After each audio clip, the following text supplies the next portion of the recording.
And now recently I've, in 2017, I also discovered Bitcoin. And for the last 7 years, I treated it mainly as a store of value. And I think lots of people do that. They save it. But recently, about a year ago, actually, in May last year, I watched a video. It was a video about Steak and Shake accepting, for those who don't know, it's a burger chain in the US that accepts Bitcoin and kind of really leans into that, accepting Bitcoin. And I was like, hey, wouldn't it be cool if we had a Hey there, everybody. Welcome back to the Straight No Chaser podcast. This is the show where we talk about human freedom through money, technology, philosophy, and economics. Today, we have a really cool fireside chat with Nick Darlington. Nick has a super interesting background, has done stuff that I think many of us would like to have done, and that is to sort of take a couple of years off, go and travel, go and see the world, exit from the corporate world when he came back, and setting up his own thing, deciding his own terms and conditions on working. And he talks a bit about that, as well as his involvement in the Bitcoin space and a couple of really cool projects that he's working on at the moment. So this is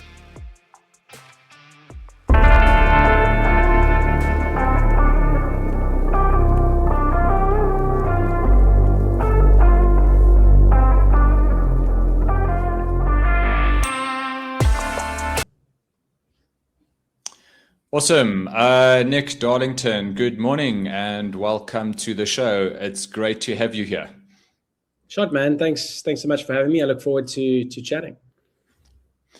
So, Nick, I sort of bumped into you on Twitter, probably, if you can call it that. So, I was sort of like, I don't know how people get into your stream, but they do. And I started noticing your posts and sort of commenting on some of that. And since then, we've actually bumped into each other at adopting Bitcoin, which is always cool, getting to go to a conference where you can meet people face to face that you may have just been dealing, Twitter mates or something like that. So it's always nice to see people. So it's the more I've chatted to you and learned about you, the more interesting of a guy you seem to be. So I'm super chuffed to have you on the show today. And maybe just to start off, man, tell us a bit about your background. Where were you born, bred? A little bit about your family. Anything you feel comfortable sharing. No need to overshare, but who is Nick? Yeah, just a quick note on that. Twitter, obviously Twitter's not, I wouldn't say Twitter's the real world, right? When we go on Twitter, it feels like we're living in I think Bitcoiners sometimes need to get off Twitter and into the real. Anyway, that's a side conversation. Yeah, so I was born in Paarl and actually grew up in Franschhoek, in a small town. And so I remember growing up and running around the farm barefoot. Back then it was like maybe 2 or 3 cars would come in the day into town. I grew up in in Franschhoek and kind of studied at Stellenbosch, and then kind of did 2 years at a sort of digital signage company, and then decided, no, I don't want to work. I want to go travel. So I went traveling. This was in my early 20s. I went traveling, like backpacking, went to Thailand, like Mexico, Samoa, and then came back and was like, shit, I don't really want to, I want to become location independent. And so my goal was to set up a business in service of that. So being able to work from anywhere. And so I kind of started with, you mentioned it before we jumped on the call, get butterflied. I don't know if it's possible to go through a quarter life crisis, but I guess that was my quarter life crisis, launching a site, trying to figure out what I wanted to do. And I wasn't really making money off of it, but I was interviewing travelers, and I was just going through a kind of like a transformation. And that's kind of where the name Get Butterflied came from. It's like butterflies, transform from you'll see the G and the B is actually forms a butterfly. So that's, anyway, so it was more of a creative project, but it wasn't making money. And, not everything's about money, but you do need to pay the bills. And so I pivoted to writing. That's also an interesting story. But essentially, I started writing for a company called Lifehack, was getting paid very little. And then I came across this Nigerian blogger, And I know lots of people associate, this is a stereotype, but associate Nigerians with scammers. This guy was not. Legit guy. His name is Bamidele Onebalusi. And he basically launched a writing challenge to show you how to become a freelance writer in, I think it was 30 days or something, like earn your first $1,000. And he had a roadmap of like, set up your website, find 100 businesses you want to cold email those businesses, follow up. And so I followed that, and that's how I built my writing business. This wasn't, for context, like grew up in Franschhoek, and then studying was in 2007, 2011. Work was for 2 or 3 years, and then traveling was around 2013, 2014. And the writing business started around 2016. And then I've been doing that for the last 10 years. Had some cool mentors along the way. I started I was earning dollars writing mainly for tech companies overseas. And there was a lady who works, I don't know if you know FreshBooks Cloud Accounting. I've seen the name, heard about them. Haven't used them. So, they're pretty cool. Like, anyway, so they were one of my first big clients that I pitched, and I worked closely with the head of content there, Jane. And she was kind of like a mentor. And I remember she asked me to quote on a writing project, and she was like, no, this is way too low. Like, you need to be charging more. And that was like sometimes in your life you have moments that change. And so that changed my entire perspective on it. And I just started charging more for my writing, and that's how I made a living. And that's what I've been doing. And now recently in 2017, I also discovered Bitcoin. And for the last 7 years, I treated it mainly as a store of value. And I think lots of people do that. They save it. But recently, about a year ago, actually, in May last year, I watched a video. It was a video about Steak and Shake accepting, for those who don't know, it's a burger chain in the US that accepts Bitcoin, and kind of really leans into that, accepting Bitcoin. And I was like, hey, wouldn't it be cool if we had a sort of platform in SA where you can see where you can pay with Bitcoin? And so like Bitcoin Friendly SA was born. And it's kind of morphed into a content engine. I've kind of focused heavily on writing content on Twitter, so that, for me, I enjoy the space. And when I started, my goal was, regardless of what happens with Bitcoin Friendly SA, this is the industry I want to be in, and this is what I want to learn about. And if I get, so it's like regardless of what happens, this is where I want to be. If I get a job offer, cool, I might pursue that. So it's kind of like, I decided this is the place. And now recently I launched the online store, and that's the sort of short of it. The store of value side of Bitcoin, I've seen it now more as a sort of something you can spend and save. And so that's, I'm sure we'll dive into that. But in the last year, I've had that realization that we don't have to hoard it. Some people see hoarding as a negative word. Sure, it might be, but the fact is, lots of us do just hoard the stuff, right? And we don't spend it. And I think we need to spend it. I'm not saying spend your stack. I'm saying spend in addition to your stack. Yeah. No, I hear you, man. So listen, I want to just actually jump back a whole lot. Go for it. So that was a quick. You sort of you're ahead of me on the. That's cool. You're well deep into the interview already, but I did want to actually ask you some stuff about your travel. So Mexico and Samoa, perhaps not two countries that come first of mind as far as South Africans go when they think let's go travel overseas. Thailand, yes. I think South Africans like to go there because it's probably the only cheap destination on the planet for us with our dodgy rand. But the actual question is, what was your experience versus perceived experience versus reality in both Samoa and Mexico? Okay. So did you have a picture in mind? Like Mexico back in the 80s was always famous for drug cartels, hijacking, people losing fingers, ransom, blah, blah, blah. So what mental picture did you have of Mexico and Samoa? And when you got there, what was pleasantly surprising about that? Geez, it was so long ago. At the time, the reason for going was my brothers to Mexico. So I kind of did a combination of solo backpacking and traveling with my family, my brother. and his ex-wife, not ex-wife, she was Mexican, and so we experienced Mexico. I love Mexico. I didn't really have a preconceived idea of drugs and this. I just went there and I enjoyed it. So yeah, that was Mexico. And then Samoa, like very underdeveloped. I had no idea. I'd never been. I mean, I'd no frame of reference because Samoa is not exactly a country that's in the media a lot, right? It's not like, hey, the only reference point I have for Samoa is South Africa plays them in rugby. And so it's a very small island. There's not much economy going. Well, at least then. I don't know what it's like now, but there wasn't much economy going on then.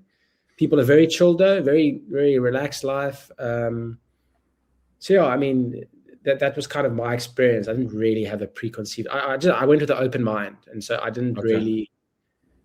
At least 10 years ago, I wasn't thinking. I was just thinking, cool, I want to go travel. I wasn't thinking about like the places I was going to per se. But maybe being a first-time solo backpacker back in the day, I was, someone who likes to think things through. I was like, do I need this? And do I need that? And is it safe? And, you have those questions with any country, I think.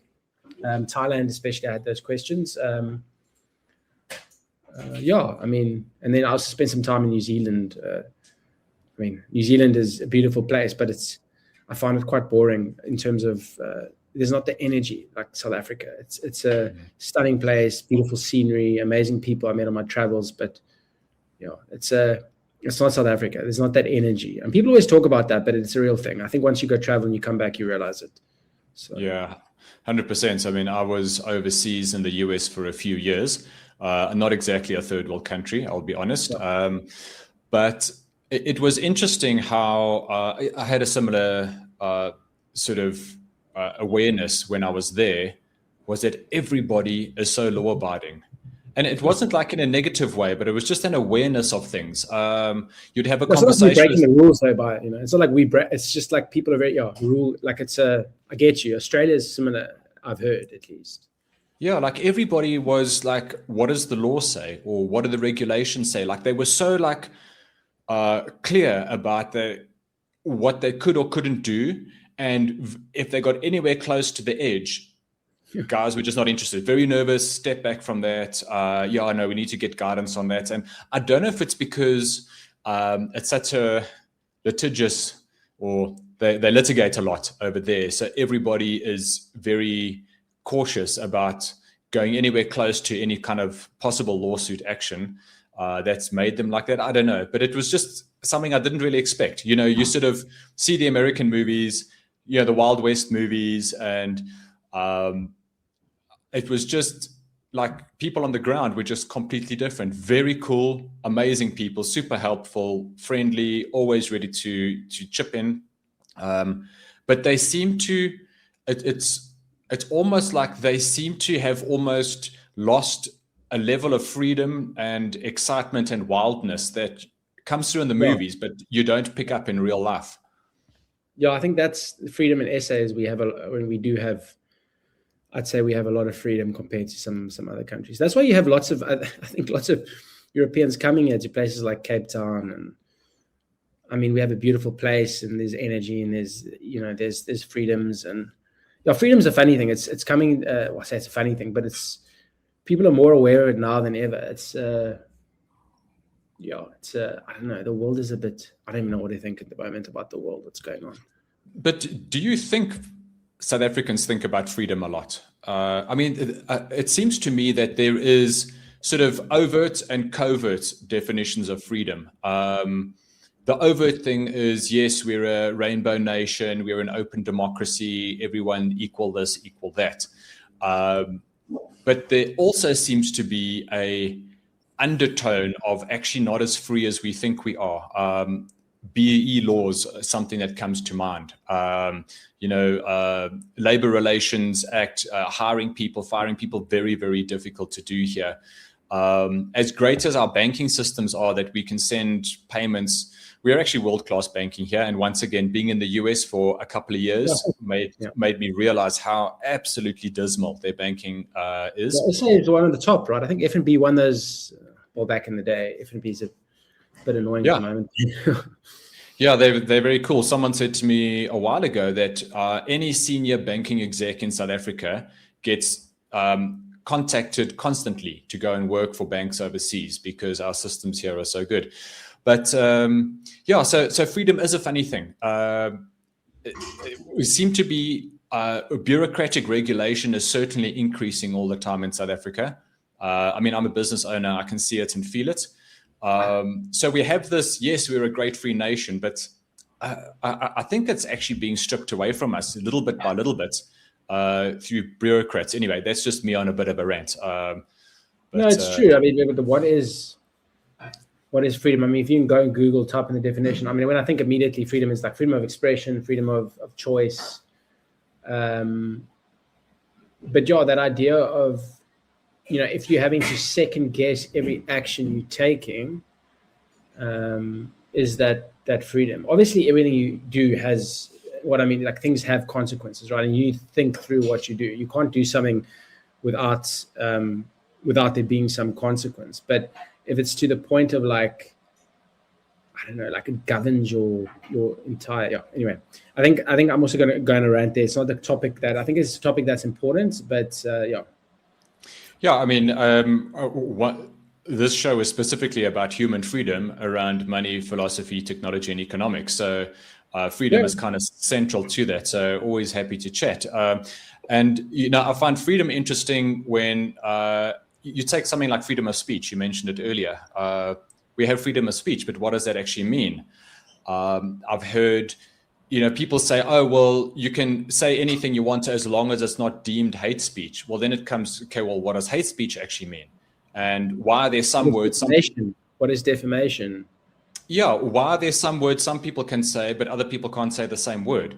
What is that all about? Do we actually have freedom? Who decides the freedom? Who decides the hate speech? We've got this ongoing issue, and I really politics is not one of the four things that this podcast is built on. So politics is embedded in every aspect of our life. People, whether you like it or not, it's part of every conversation. I don't think it's something you can avoid. When you're talking about freedom, inevitably politics comes into so. Yeah, totally. I like to think of politics as economics and philosophy combined equals politics. Yeah. So depends, philosophy is your point of view on how the world works and how you see it. And economics, obviously we all understand economics is about, the money and where the money comes from. And if you've got a certain worldview and you're in charge, you're going to try and get that economic engine to realize your idea of what utopia is, or a better world, or whatever the case may be. Politics is pervasive. And I think South Africa, we probably like to think we've got worse political problems than everybody else, but I think every country will probably say the same thing about their own place.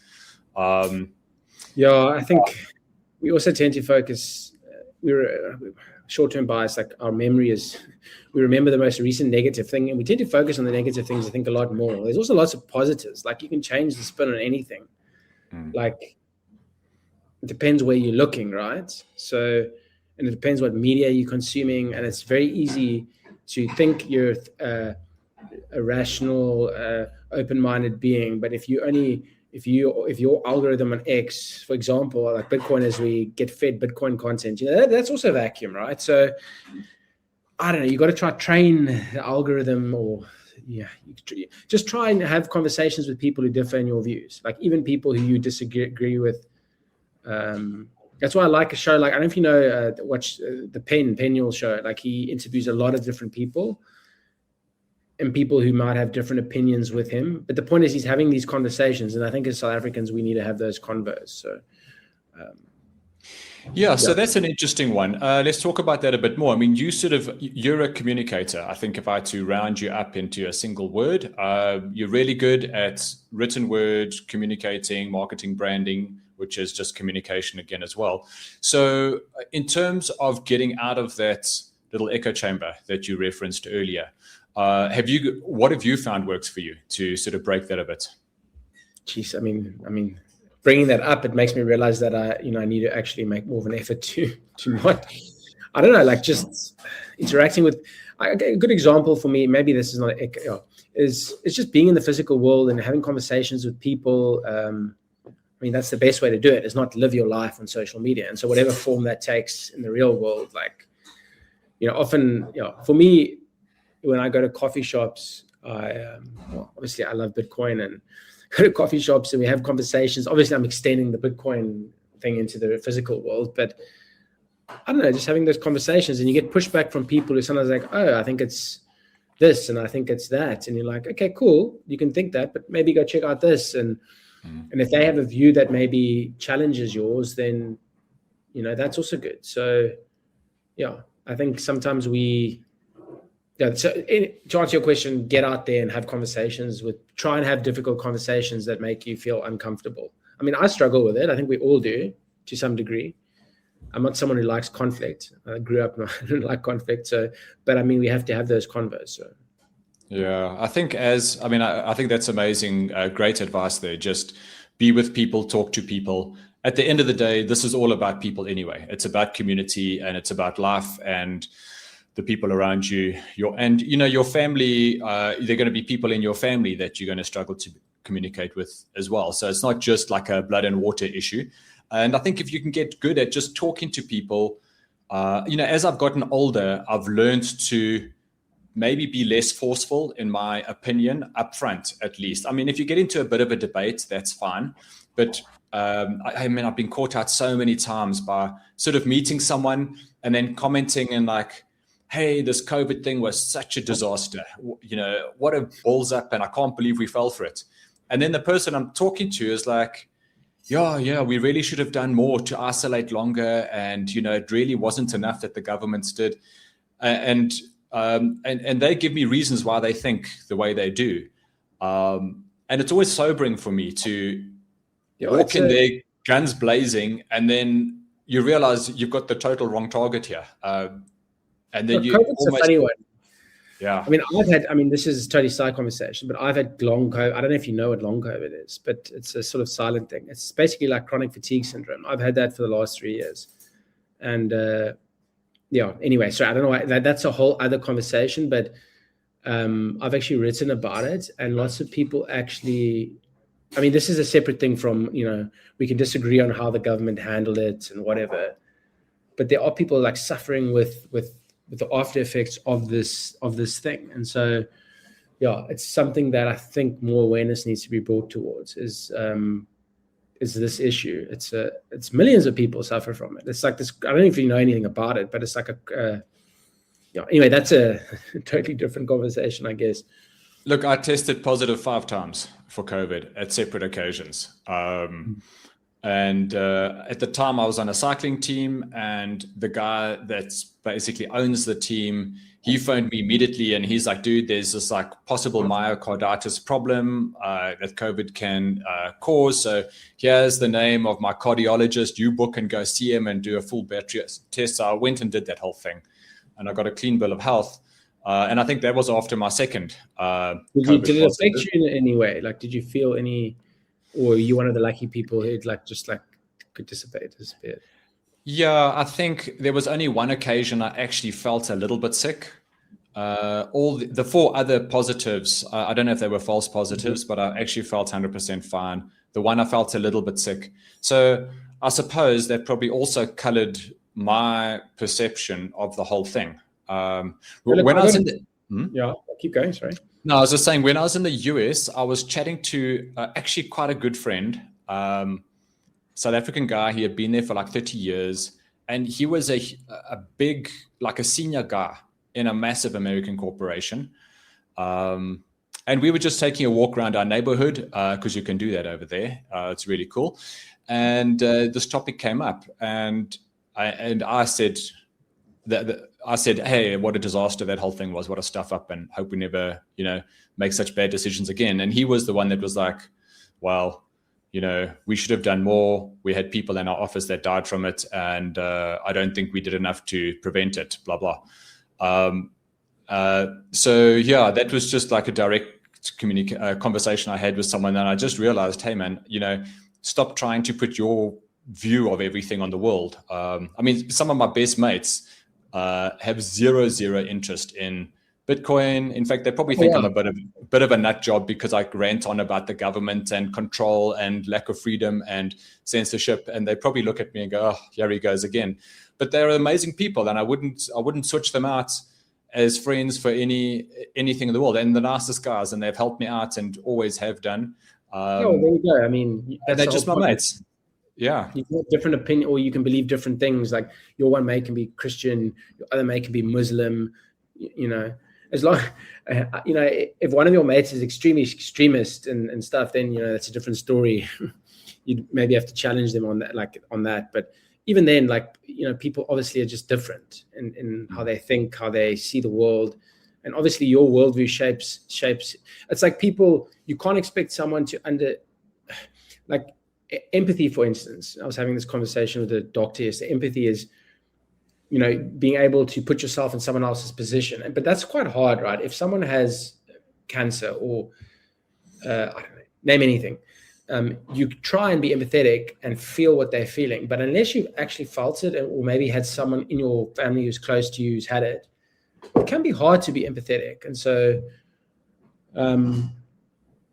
I think just being aware of it like you are, and just being like, oh, okay, that's that person's worldview. So my worldview is this. It doesn't mean mine is wrong.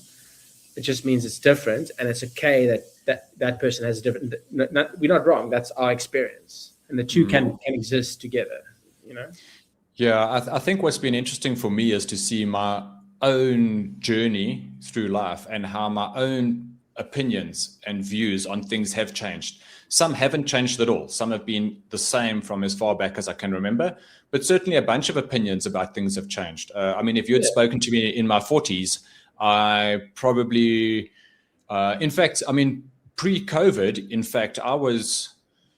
when COVID started, and that wasn't that long ago, I was sort of like on board with the government response. Sort of seemed to make sense to me. And I thought, okay. Initially. Yeah, I was like, okay, cool. So, just being aware that I've had ideas that have certainly changed dramatically, even over a short space of time. Everybody is going to have that same thing. Some people will have ideas that will never change. Some people will have ideas that will always change. I spoke to a friend of mine. She's a cyclist as well. So we actually happen to be riding next to each other. And she said to me, how's the podcast coming? And I said, awesome. When are you coming onto the podcast? Because she's quite... she's an academic, very smart girl. And she said, no, she wants to wait until she's got 10 more years of work experience before she sort of comes onto it. And I said, hey, man, you're quite entitled to have your opinion now. And I'm pretty sure in 10 years, your opinion would have changed, but that's fine because that's how we as people live and learn. You work with information you have, then you get new information. Does that change your worldview or not? Maybe it does, maybe it doesn't. But if you're not changing your opinion on some things, at least in your life, there's actually a problem right there. Yeah, because you're just living the same way. I mean, it's, and changing your opinion is quite hard. I think Bitcoin's a very good litmus test of changing your opinion. So tell me what Bitcoin did to your opinion. Geez, but obviously, so I don't know how when you got into Bitcoin, like in 2017, I remember I got involved in that bear market where I remember the price when I bought it was 100,000 Rand. And that it had been going up that year. And then, you hear about it through friends and the price has gone up. I'm not saying that was my experience getting into it. I know some people have different experiences. I know Herman from Bitcoin and Kasi, for instance, started on the minimum exchange side. But anyway, I got involved then and then, watched it go up to like 300K. And I was like, wow, and then it just crashed. And I was like, oh, okay. And I dabbled in other shit coins back then. And then over time, I just kind of just DCA'd into Bitcoin, treated it as a Rand cost average, as a investment, like store of value. And that's how I saw Bitcoin, right, at the time. And sorry, just to jump in there for someone who's listening and doesn't know the DCA term, that's basically just buying a small amount at a frequent, like set monthly rhythm, whether it's a weekly rhythm, daily rhythm, or monthly rhythm. Yeah, better thing is RCA, Rand cost average. We should be saying that, not dollar cost. we don't work in dollars, but yeah, exactly. Small amount. It could be weekly, it could be daily, it could be monthly, whatever your cadence is. Just so you, like you say, you even out the price differences and Like I remember buying like 1,000 rands worth when the price was like 50K or whatever. So I treated it as like store of value, and I dealt with that volatility, which was hard to stomach. But for some reason, I just kept putting in because I thought, okay, this is interesting. And that's what I did really. And then I think, like I said, in May last year, kind of got interested in Bitcoin payments. And I was like, this is the space I want to be in. I want to learn about it, and I want to meet all the people. And within a short space of time, I met, Bitcoin community is quite small in SA. And I met lots of the guys in the industry, learned a lot. And so my perception of it has changed to being it's money. And so we can spend and we can save it. And, I've done a few posts on Twitter where I'm like, so what do we do to increase it, get more people spending it? And then you get, move people away from just hoarding it. And then you get loads of, maxis coming in and jumping and saying, oh, hoarding's a negative word. And like they take offense to my framing of the question, which is fine. I mean, that's how you perceive it. But the fact still remains is Bitcoin is money, and you can choose how you want to, whether you want to hoard it, let's call it saving, if you want to use that term, if you prefer that term, save it, and spend it, or you can just do one or the other. And so I see it now as money, and so I save and spend. So I have my stack, which I keep, and then I have my spending amount, which I just convert each month, right? And so I don't think about it in that way. I don't worry about the volatility. I just, cool, get on with it. Yeah, I mean, that question comes up at our local Bitcoin meetup every now and again, the whole spending question. And I just say to the guys pretty much exactly what you've said. I've got my savings and I don't touch that, never have, sort of never will. Well, not never will, but haven't so far touched the savings.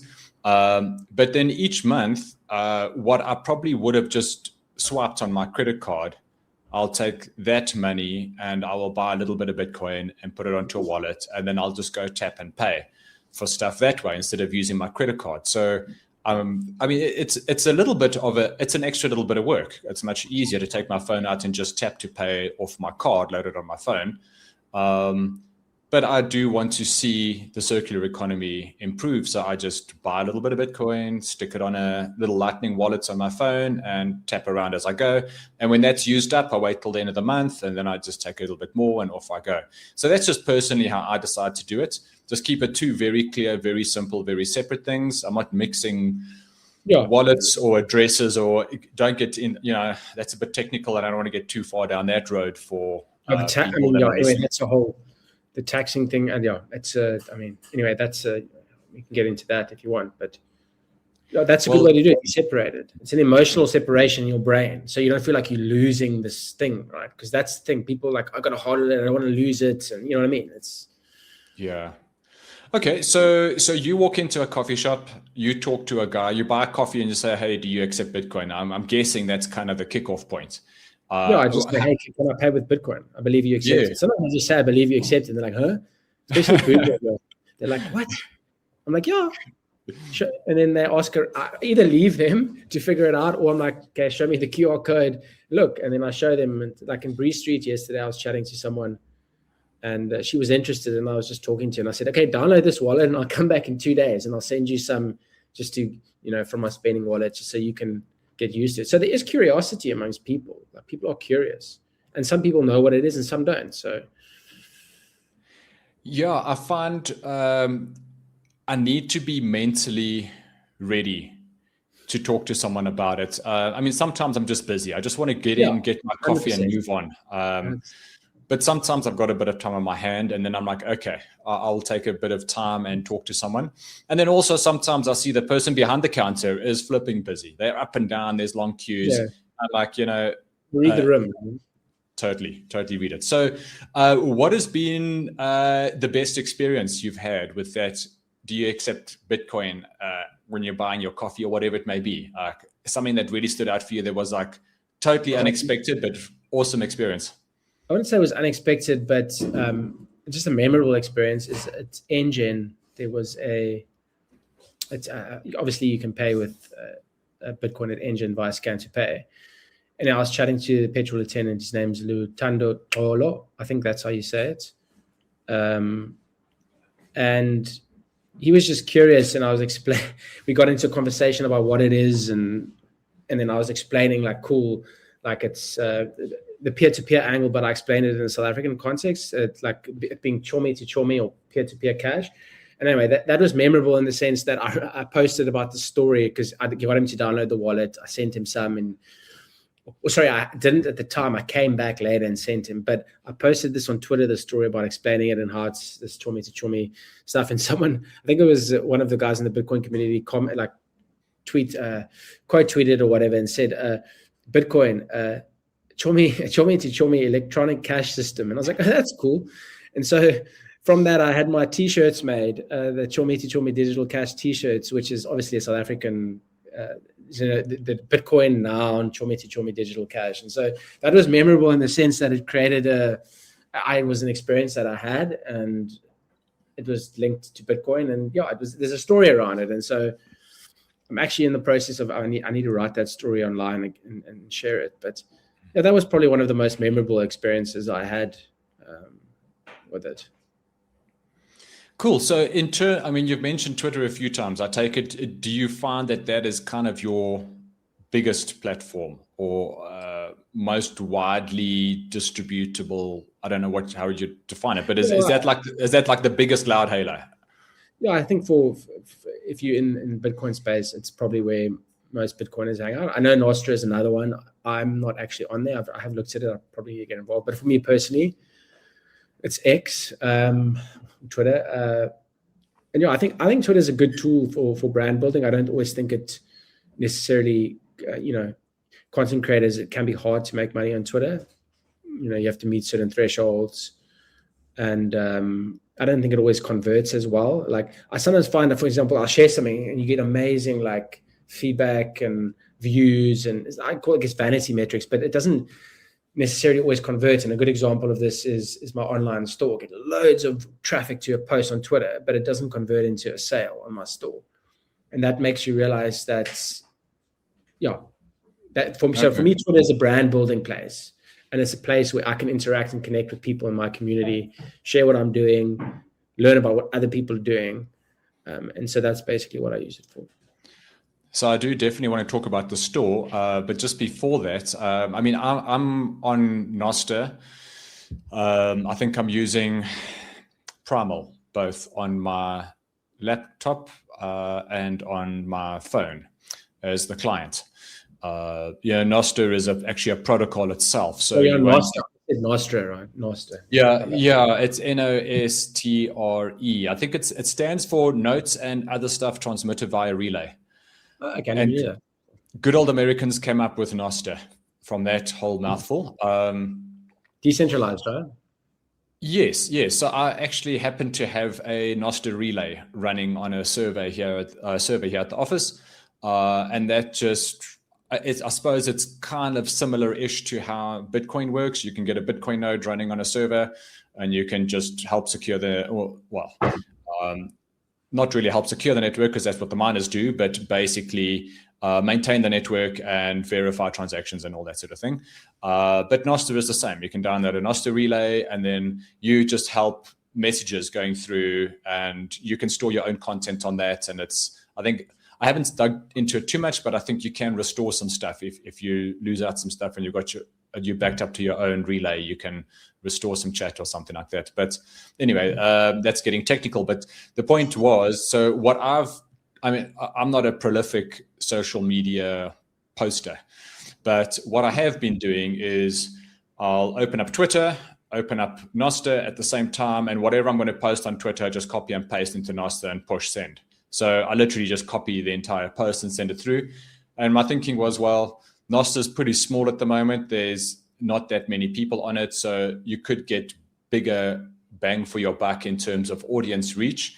And zaps, right? People can pay you, they can zap you. Yes, they can certainly zap you. And kind of my thinking was, if I just kind of do this consistently over a few years, I don't think I want to have any impact on the Twitter world because that's already so big, but maybe at some point, I'll have a bit more impact on the Nostr side. But yeah, the Zaps thing is super interesting. And Lynn Alden, that's just a lightning payment, right?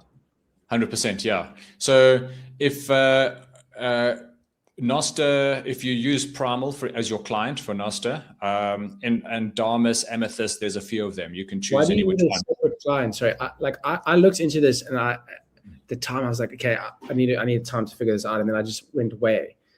So what is it? Yeah, so Noster is the protocol, and the client is the program you use to access the network, the Noster network, or the Noster protocol. Gotcha. So a little bit like with Bitcoin, for example, you can have a Bitcoin node running, but you need to download a Bitcoin wallet to be able to send and receive Bitcoin. So I just like to think of Noster the same way. You have this protocol. To actually use it, you've got to download a client, and there's some really good ones. As I've mentioned, Primal, Damus, Amethyst. Some are iOS only, some are Android only, some are both. But it looks like Twitter. It's the same kind of user experience, top to bottom scroll thing, but where they've got the like, repost, bookmark like you have on Twitter, they've got this extra little lightning bolt, which is the zap button. And you can actually kind of preset it. So you can say, every time I push the zap button, I want 21 sats to go, or I want 500 sats to go, or I want 1,000. So you can custom that number to whatever you want. But the person knows when they're clicking, they're not going to be surprised by getting whacked with a Bitcoin. I mean, obviously no one keeps that amounts in their Lightning wallet, but they can see what they send before they send it, I assume, by clicking on it, right?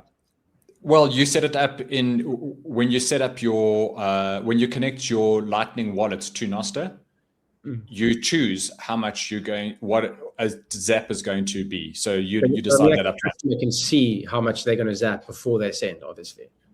Once you've set it up, it's set up. And then when you tap it, it tells you how much you've sent, but it doesn't give you you're going to send 21 sats, confirm or deny. That's what I'm asking. So what happens if someone decides to make it some ridiculously high amounts, and then you zap them, and then you just sent shitloads of Bitcoin or sats? Yeah, so you're basically screwed. Your only hope is that the payment fails due to something on the network goes down. I was wondering about that. That just seems like a loophole. Maybe I don't understand it properly, but yeah, for me, I kind of set mine as 21 sats. I just kind of liked the number, and 21 sats is like an absolute fraction of a penny.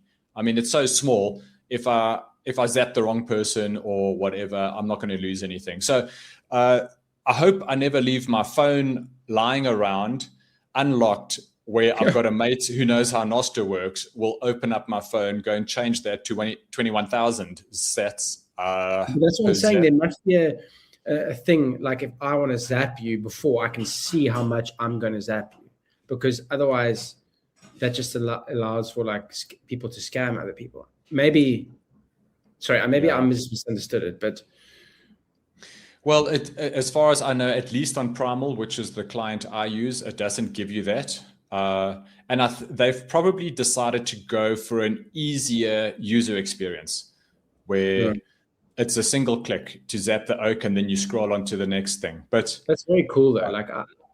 Yes, 100%. Tell me about it. So the cool thing is, like, you scrolling through, and what I've started doing is I click like if I truly like the post, and then I click a zap as well, and I send 21 sats to that person. So it comes down to this. It's like click, click. It's an automatic action. Yeah, it's like clicking the like button. It's as simple as that. And maybe very dangerous. Before you know, you just zapped and zapped away all your spend for the month. That's why I keep it to 21 sats. But Lynn Alden actually pointed out something really cool about the whole zapping angle on Noster. And she said, before Noster, you would have to get a Lightning invoice from somebody to be able to send them sats. Or you would need to scan their QR code, or they would have to send you a QR code or something. There's some requirement from the receiver to do something first before you can send something through to them. Unless you're using like a Blink wallet and you're sending to someone you've already sent it through to, and they're saved in your list of contacts in your Blink wallet. But that wasn't around at the time. But Noster was the first place you could send Bitcoin to somebody without them being aware of it, requesting it, or even not wanting it. It's That's like, very cool. sorry, I'm sending you Bitcoin and there's nothing you can do about it. So Like, shit. yeah, super cool. So kudos to Lynn Alden, who's really brilliant, for just pointing that out. I thought that was such a eye-opening. The closest I think of that is the donation button that Blink allows you to set up on your site. I actually have that set up.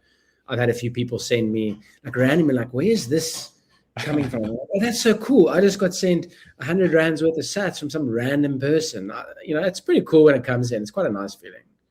So listen, let's jump right into Bitcoin Friendly SA. So talk to me about that. You've created, before you got the store, you were we'll talk about it. What was the phases that you went through until you got to where you are today? So the thinking was it would be like a Bitcoin business directory. I know we do Bitcoins.co.za does it. I know Bitcoin Map exists. But I just found Bitcoin Map a bit sort of developy and clunky, and I was looking to create something specifically for South Africa that was more a cooler thing to kind of engage with. And so it was a Bitcoin business directory. I thought, okay, cool. Also, I'll write content. So it was a content hub. I call it a content hub, where I write about how you can pay with Bitcoin, how you can spend it, how business can accept it, alongside the directory. And the idea was cool. The content hub was education, and the directory was a place where businesses then could get exposure for the fact that they accept Bitcoin. And so I listed lots of those businesses manually. I just go in online and found and actually verified and reached out to business, be like, hey, do you still accept? Is this legit? And I discovered very quickly that lots of the information online is outdated and incorrect, and those businesses don't accept, like Gardens Bowling Club doesn't accept Bitcoin, for example, anymore, even though it's listed on Bitcoin Map.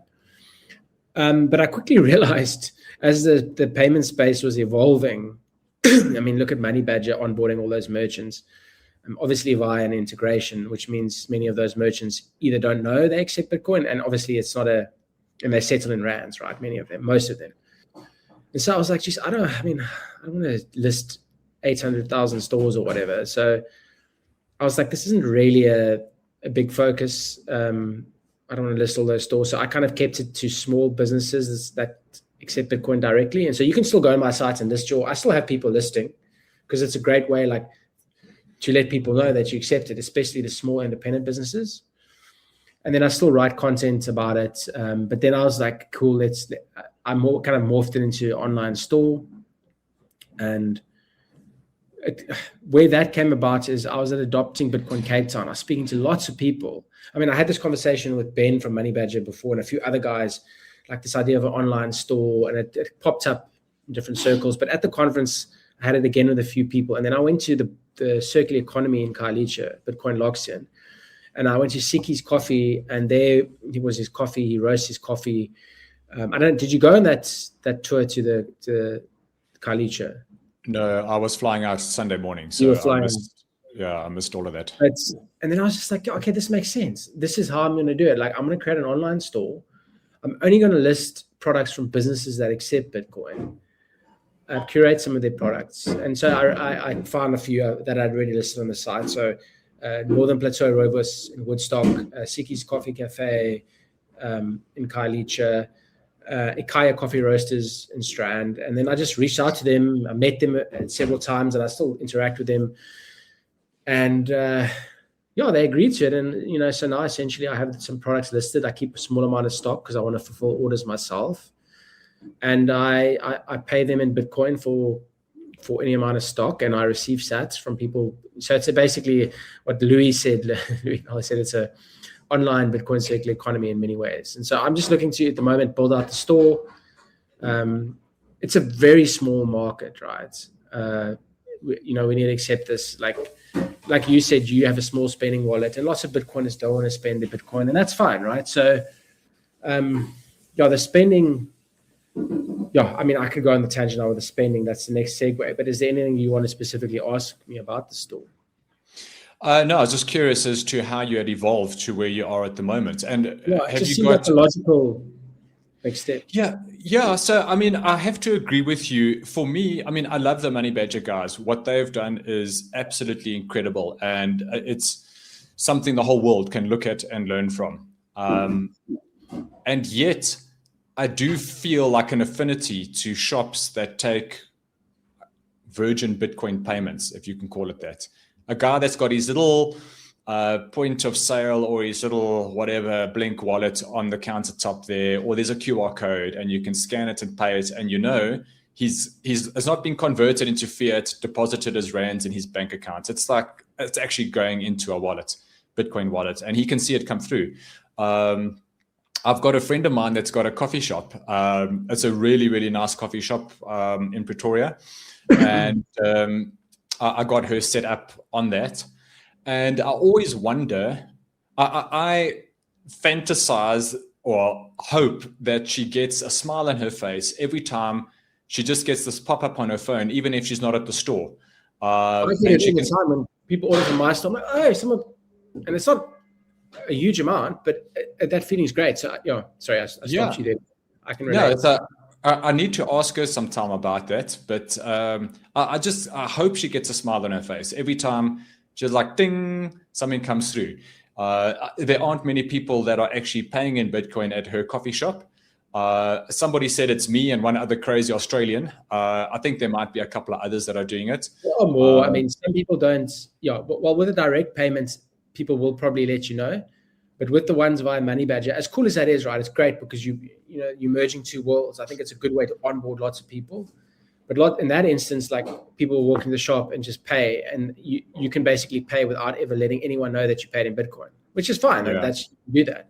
But that also, in my opinion, doesn't really drive adoption in the sense that no one knows that you're paying with it. Like for them, you could just be paying with rands, right? So yeah, so I do agree with you that it doesn't seem to drive, or I don't think it drives Bitcoin adoption, but it certainly drives Bitcoin spending. So yeah, I was just saying that it probably doesn't drive Bitcoin adoption, but it certainly will drive Bitcoin spending.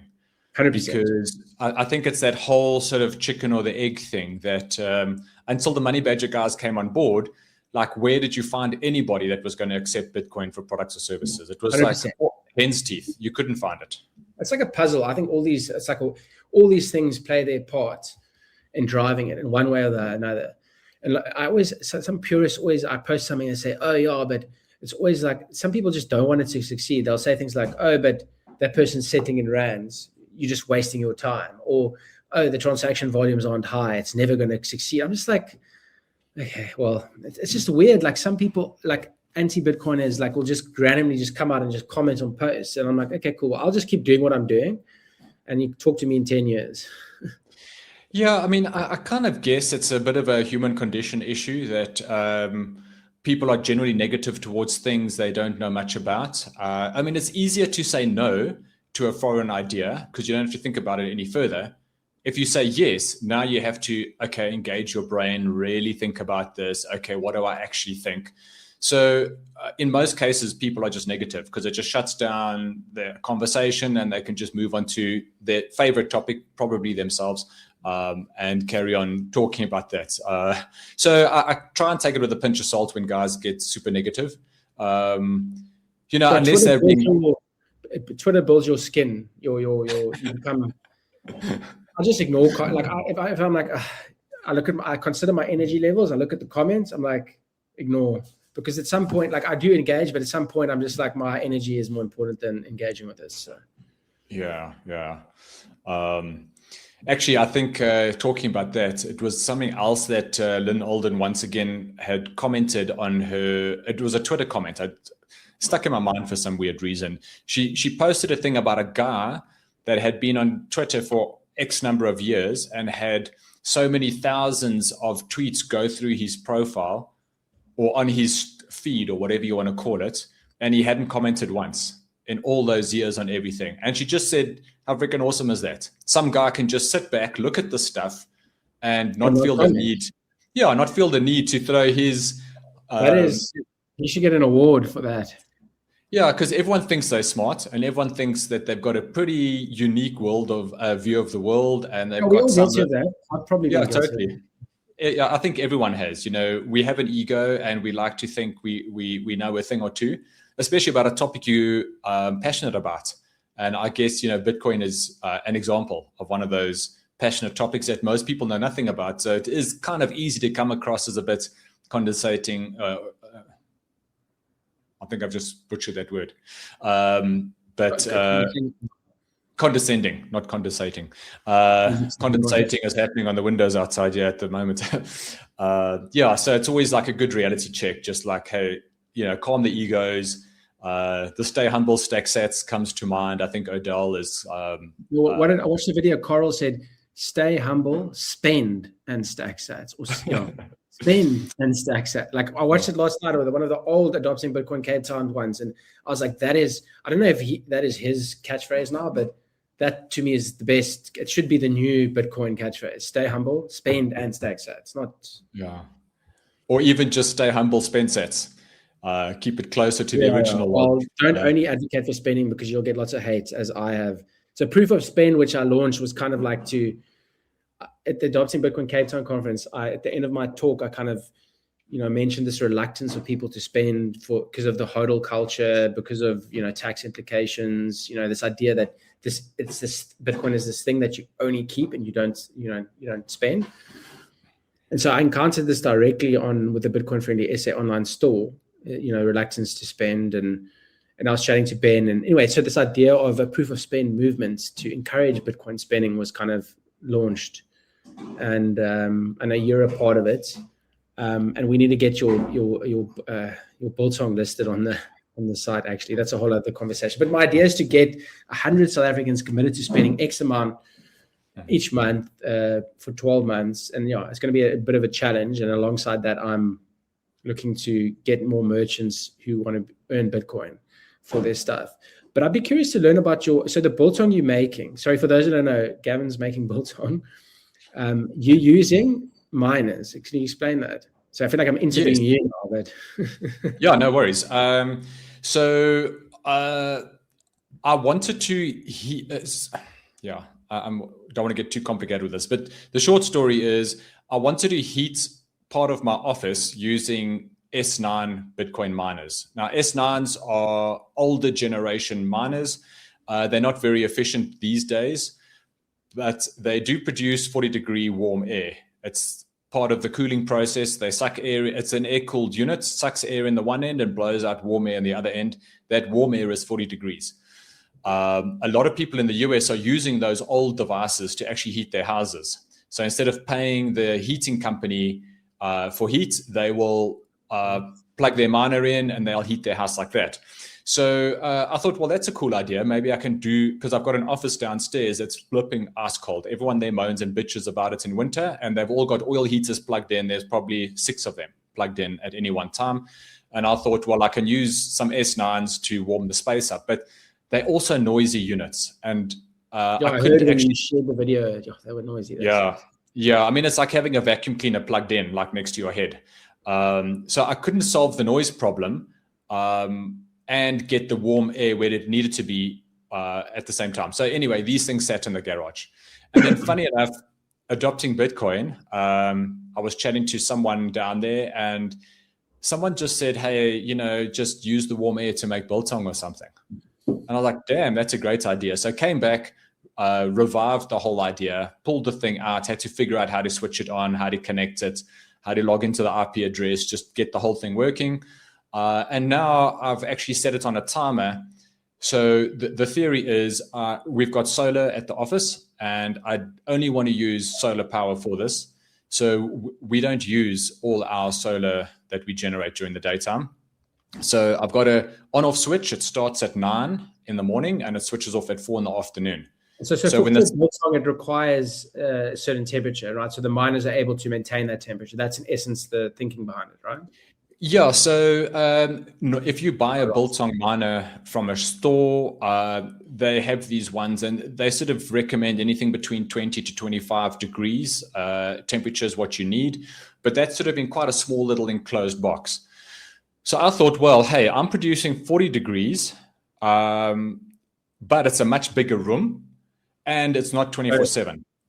Okay. So essentially the temperature then would be, I mean, you probably checked, it's probably like close, about 25 or 30 probably or something.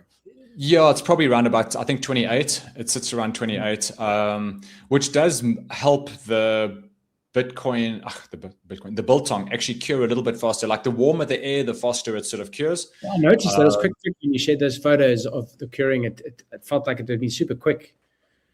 Yeah, I hung out on Friday morning and pulled it off Tuesday morning and started slicing it and eating it. So that was 5 days or something. Very cool. Have So you put yeah, up a name for it? no, I don't. I made a note of it this morning that I need to get this done today. I've got to come up with the name.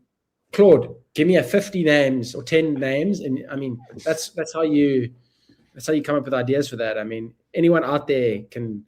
I mean, I think it's a great thing. I'd love to sell the biltong on the shop, because I could then just buy, I don't know, 30 packets from you, keep it here, and then just ship it out to everyone across the country. Yeah, I've also been kind of messing around with the idea of, do I pre-make a whole bunch, pack it, seal it, and have it ready to ship? Like if someone orders, must the order go out, like within an hour or two of the order coming in? Or do I say, hey man, we only make fresh batches. So it's going to take a week for you to get it. Or you can pre-order, which kind of boils to the same thing. I mean, you pre-order, nothing's going to ship. Ask what's easier for you. Like I know when I was doing the online store, I grappled with the fulfillment. First, I was going to get the merchants to drop ship it, but then you lose control, and drop shipping can be messy because everyone sends things differently, and some guys don't have the tools or whatever. And so I just ended up bringing that in-house and buying a small amount of stock. So fulfillment and deciding how to do that is actually it's not hard, but it's work. You got to think about it. It's quite, I found that was a bit of a challenge with fulfillment. So, Cool. Well, I need to solve that sort of problem. But for me, the biggest issue you have is you don't want to make stock and then no one buys it, right? Is that the issue, right? It's in essence, you don't want to be sitting on stock. How long does biltong keep for? I mean, it's going to keep for a couple. You can keep a whole stick, like unsliced, for a couple of weeks in the cupboard. I mean, I can eat biltong, so that's not really the problem. But I don't want a ton of the stuff sitting here. Yeah, so that's why you solve the problem on the spending side, and this is what I've like. So proof of spend is that idea of like having volume, so that I can go to merchants also as part of it and be like, because it's like a chicken and egg thing you said. It's like, do you need more merchants or do you need more spending to? Because if you have the volume of people buying your stock, then you just keep making it. Then you don't think about it, right? But I think pre-orders might actually be a good way to go about it. Yeah, cool, man. I will. I need to get that done real quick because I do want to get listed on your store and just see what happens. It's an experiment I'm excited about to see. It's not about the money. It's just about doing something different and interesting. 100%. So that's what I want to do, is try to get as many smaller businesses. Either you can also be a reseller. So smaller businesses who already accept Bitcoin, who have a few products they want to sell online and see they can earn Bitcoin, or ones that are curious about it and are happy to take one of their products and test it out. Because the fact is we're still early with this, and most people aren't paying with Bitcoin, and that is just a fact. So we can talk about 800,000 stores where you can pay, but transaction volumes are still low. And yeah, I think it will just be cool to try and build a online Bitcoin economy. I've also got those I've been chatting to Herman from Bitcoin Economy, those mini surfboards. I put in a little order for those mini surfboards. So I'm going to sell those on the site. Like, I want to support the circular economies as well. So yeah, those surfboards are amazing. I saw one. I nearly bought it. I can't remember why I didn't, but they at the conference they had one, and it had a picture of Samuel L. Jackson from Pulp Fiction, and he had that scene where he's pointing the gun and he says, "Say crypto one more time." I won't say the rest of it, but I don't know why I didn't. I was like, and I'm just like, so I want to get 5. I'm going to get 5 in, and I want to list them on that. Like this, I'll share it on the group, and you can do design. You can also design your own one. They give you like a blank canvas, and you send the design what you want, and you work with them. But I mean, yeah, if you're really into that, otherwise you just buy the stock standard. I think there's like 9 different variations of it. Yeah.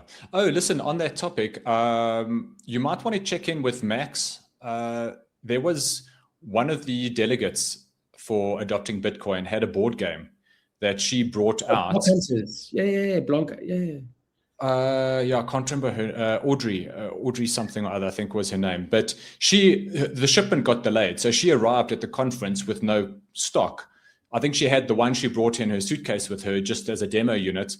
And then after she left back to Canada, I think she's from, the stock all arrived. So Max is sitting with a pile of these board games.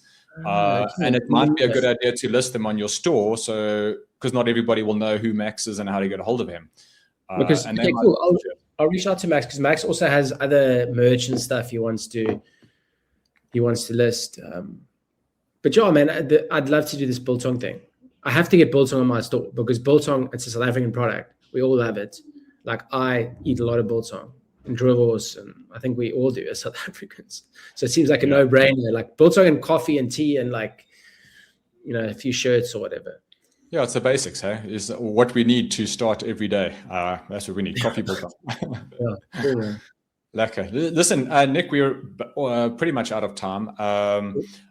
Anything that you wanted to mention that we haven't sort of covered?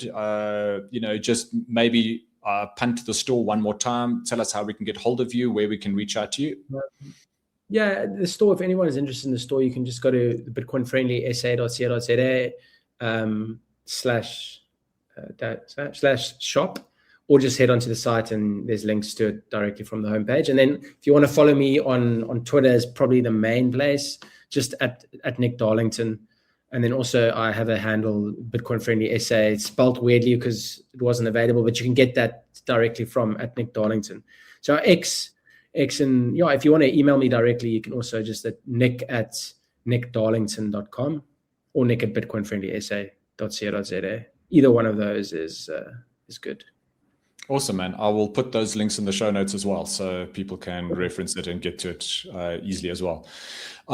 Excellent, my friend. This is a great conversation. I think we covered some wide topics, and I will get this out and look forward to seeing you again in person probably at the next conference.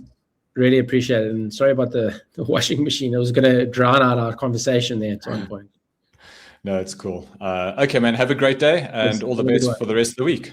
Cheers. Thanks so much. I really appreciate it, man. Cheers. Bye. Bye.